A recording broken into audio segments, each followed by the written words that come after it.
माझे नाव कल्याणी. मित्रांनो, आज माझ्या हातामध्ये साधना बालकुमार दिवाळी अंक 2025 हा अंक आहे.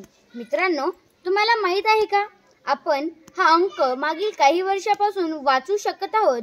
ते फक्त एकाच कारणामुळे, ते म्हणजे दिगंबर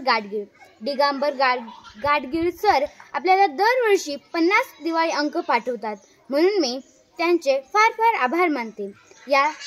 या अंकामधील दुसरी कथा, ते म्हणजे ईदगाह.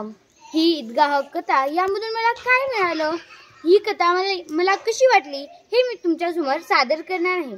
मित्रांनो, ईदगाह या कथेमध्ये हमीद नावाचा एक छोटासा मुलगा 4-5 वर्षाचा असेल तो.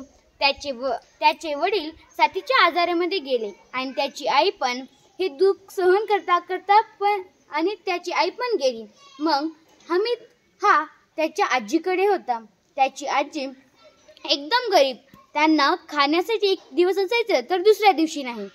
असंच ईदचा सण आला. त्या दिवशी त्याच्या आजीला असं वाटत होतं की आज तर ईद, पण आज आपण शेवया कुठून करणार, आपल्याकडे तर इथे खाण्यासाठी पैसे नाहीत.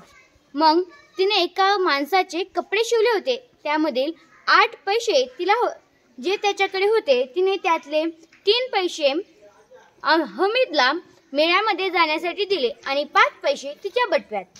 हमीद नाचत खेळत मेळ्याला गेला आणि तिथे पोहोचतात त्याचे मित्र इकडे तिकडे घुमू लागले. कुणी गुलाबजामुन घेतलं, कुणी वेगवेगळ्या मिठाई घेतल्या, कुणी खेळण्यासाठी वेगवेगळी खेळणी घेतली. पण हमीदला पण घ्यायचं होतं, पण त्याच्याकडे फक्त 3च पैसे. तेवढ्यात त्याला आठवलं की आपली म्हातारी आजी, ती आपल्यासाठी पोळ्या करत असताना त्याचे बोट नेहमी भाजायचे.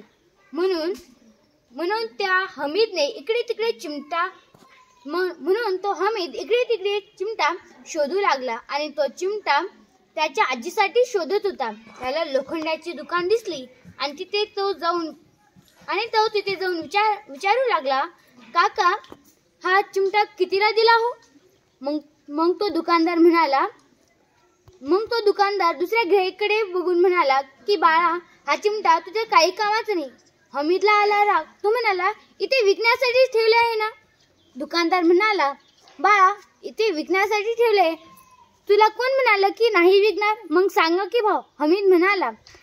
त्या दुकानदाराने 6 पैसे असं म्हणाला. हमीदचा चेहराच पडला. मग काय? हमीद म्हणाला, 3 पैशाला देणार का? आणि तो पुढे निघाला. दुकानदाराने न रागवता त्याला बोलावलं आणि तो चिमटा दिला. ते सर्वजण घरी जात असताना हमीदला खूप छान वाटलं, कारण की त्याचा तो चिमटा जर खांद्यावर घेतला तर बंदूक बनेल आणि जर त्याच्यापेक्षा त्याला किती खेळता येत होतं असं तो त्याच्या मित्राला दाखवू लागला. ते सर्वजण घरी जेव्हा पोचले तेव्हा त्याने हातातला चिमटा आपल्या आजीला दाखवला आणि म्हणाला, आजी, हे बघ, मी तुझ्यासाठी हा चिमटा आणलाय. तुझे बोट किती भाजत होते ना?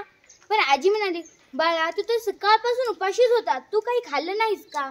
तेव्हा हमीद म्हणाला, आजी, तू माझ्यासाठी जेव्हा पोळ्या करतेस तेव्हा तुझा हात किती भाजतो बरं. त्याच्या पुढे माझी भूक काहीच नाही, म्हणून हा चिमटा मी तुझ्यासाठी आणलाय. ह्यामधून मला असं कळालं की आपली आजी असो व आई आपल्यावर किती प्रेम करते, तसंच आपण पण त्यांच्यावर प्रेम केलं पाहिजे. मला हे ज्या ईदगाह पाठातून शिकायला भेटलं. हा दुसरा पाठ आहे. मित्रांनो, हा पाठ तुम्ही वाचून तर बघा. तुम्हाला एवढा आवडेल की तुम्ही म्हणसाल, मी पुन्हा एकदा वाचणार. धन्यवाद.